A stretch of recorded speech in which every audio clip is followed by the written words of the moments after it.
If you're employing people, I can be pretty sure that you've got neurodivergent people within your team because, well, within the population, there's about 20% of the population, which makes it quite a high chance you've got somebody who is neurodivergent within your team. However, what lowers that chance is that recruitment is often the first barrier to people coming into the workforce, which means that we've got higher rates of unemployment amongst those who are neurodivergent. And this is the same group of people that we know bring competitive advantage because of their creative ideas, big picture thinking, and just ability to see the world differently. So how do we change recruitment to enable us to be inclusive, to reduce those barriers, and to bring more neurodivergent people into the workforce? And we've already seen organisations like GCHQ who really value the strengths that neurodivergent people bring and are really trying to encourage them into their organisations. So that's the starting point that we can have, is at the point of advert stage. Are we encouraging people into our organisations? Are we talking about neurodiversity on our careers website? Are we mentioning it in the advert? Now, just a statement of we're an equal opportunities employer, it doesn't mean anything to anyone. Nobody takes those statements seriously. What we need is something that really shows that we do value neurodivergence and that we recognise that people are individuals. We value that. And perhaps we talk about how we support people. We talk about the process they're going to be going through in the recruitment process. We talk about the adjustments we might be able to give. Perhaps a day in the life of somebody who is already in your organisation and is neurodivergent and can write a blog about how your organisation supports them. So really we can only recruit people in and really push that if we are neuroinclusive and we're talking about that and we're supporting people in the workplace. So get that bit right first. I've got other videos on that, so do check them out. There's one in the corner up there. But today we're focusing on recruitment. So what can we do? Yes, we can talk about in the advert how we can want to attract people, how we value diversity. But it needs to be more than that. We need to think about the language of our adverts. So are we putting a long list of criteria? Maybe these criteria aren't really all essential. It's far more likely that someone who is neurodivergent is going to apply for a role where they fit all of the criteria. So if you've got long lists of desirable criteria, yeah, this will kind of be nice to have. That may well be putting somebody off. Also think literal thinking, think about language, jargon, terminology that might make people think, that's not really me. So words like kind of ninja or hero or expert, these kind of things can really put somebody off, not because they don't have the skills or because you wouldn't describe them as that, because they just don't describe themselves like that and don't associate themselves in that way. And then think about your application process. Does your application process work for somebody who is neurodivergent? Are we thinking about, is it application forms? Is it CV? If it's an application form on your website, do you tell people up front what information is going to be needed for them to fill in so they can kind of prepare themselves to fill it in, how long it's going to take them, making sure that it doesn't time out, so it gives them time to go away, look things up, reflect, think about things.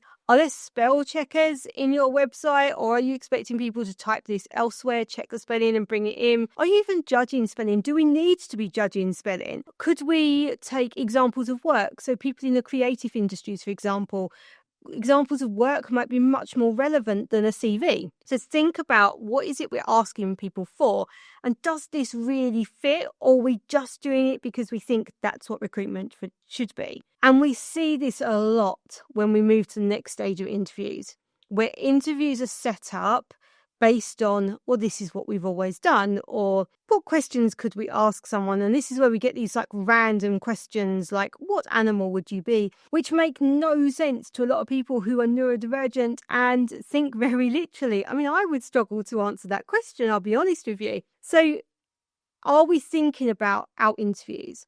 Are we thinking about what we're actually asking people to do? So if we're asking people to do a presentation, for example, is presenting part of the job role? Or are we just doing it because it sounds good? We think it's an interesting thing to do. Is there other ways to test those skills? Could we literally do tests, do work tests, give people an example of a piece of work and see how they get on with it? Do those tests need to be timed? Is time relevant to the job role? Can we give the questions in advance? Because somebody who's neurodivergent could find that processing the questions, given context, given sensory environment, given the fact they're under pressure, And just working memory and processing speed can make it really hard to dig up and remember your experiences and things on the spot being asked questions. Can we give people the questions in advance? Bear in mind, a lot of the time, this is not a test. If we do need to test people, so like if I'm employing HR consultants, yes, I would want to know that if someone rings up and gives them a scenario, they can give advice on the phone in that situation. They can handle that, but they can do that. I can do that as a test, as an example of work. But if I'm asking, well, what's your experiences? Tell me about times when you've done X, Y, or Z. Why can't we just ask people in advance and tell people what we're going to be asking them so they can bring those examples, they can prepare. We can then have far better quality conversations because we can build on that. Now, a lot of people be really worried, what about cheating? What about they go to ChatGPT and get the answers from there? Well, what if they go to their dad or their careers advisors and get the answers from there too? All of these things can happen, it's true. But what we find is that when we're talking to somebody, especially when we're talking about their experiences, what they've been involved in, this is their experience. So it's not a test of knowledge, it's understanding their experiences. And when we've prepared them, so we've enabled them to know what we're going to want to talk about, they can then, they've got that background, they've got that context, they're prepared for it. We can then build on that with questions, exploring further. Tell me more about that, for example, which enables us to dig deeper. If somebody really has just gone and got the answers, got like a sample thing they can say, you're going to pull that apart. It's going to come out in the wash. We're going to see that in the interview pretty quickly. So do think differently about how we do interviews and whether we're really looking for the skills and we're demonstrating the skills that somebody really needs. Also think about the setup for the day. The sensory experience. Are the lights really bright? Are there loads of people walking past? Is there lots of background noise? Can I find your building? Or are you hidden somewhere that like Google Maps isn't going to tell me where to go? Send me some directions in advance. Tell me who I'm going to be meeting. Tell me how long you expect me to be there. This sort of information can be really helpful to reduce the pressure. Interviews are high pressure for all of us, but let's reduce that pressure and enable somebody to really perform at their best. Often people will tell me, oh, well, we've asked the question on the application form, are there any adjustments that you need? Like, that's us being inclusive. And I explain why that's not being inclusive. And it's because it's too wide a question. So yes, for some people who, with their disability, they understand exactly what they need. So for example, somebody who is a wheelchair user may well be able to know and explain very simply, I am a wheelchair user, therefore, can you ensure that there's step-free access? That's fairly straightforward. Now, there's lots of other complications and things that could be going on there. I'm not saying it's easy, but that's a straightforward request to make. When you're neurodivergent, the adjustments that you need are very dependent on the situation that you're in. So in a test, for example, it might be, I need the questions in advance. It might be actually multiple choice questions on psychometric tests I find really difficult to process, and therefore I need to be able to give some written answers which give some context and some nuance to my answers. And therefore the adjustment, say, to a psychometric test is that I can explain my answers rather than just use the multiple choice. It might be that I have sensory challenges and I need somewhere that's sort of the lights are not quite as bright. It might be that actually I'm okay with that for an interview. I can cope with that for that period of time. But actually, if I was working in that office, then I might need that adjustment.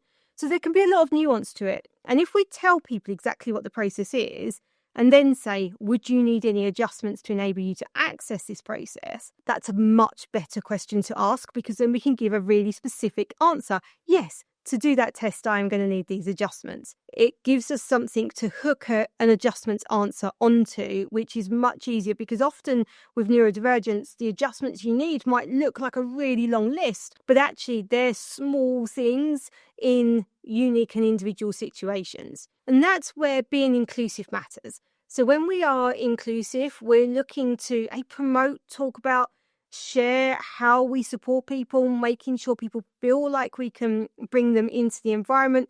Think about everything we do at each stage? And can we be inclusive by design? Can we think about how we design this process that will be as inclusive as we can possibly make it?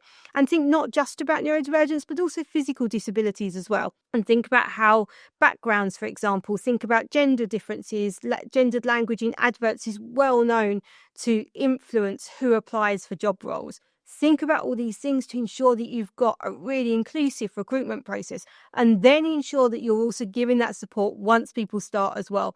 Just telling people, oh, well, we're a really inclusive employer, come and work for us, we've got all this inclusion. And then when they start, there's no support, then you're just going to end up with people leaving really quickly, and your recruitment might be successful, but it's not going to work because you're going to end up having to keep doing it over and over again. To find out more about supporting neurodivergent employees in the workplace, check out this video now, and don't forget my free guides. There's a link to download it in the description below, and you can find out exactly how to support your neurodivergent talent.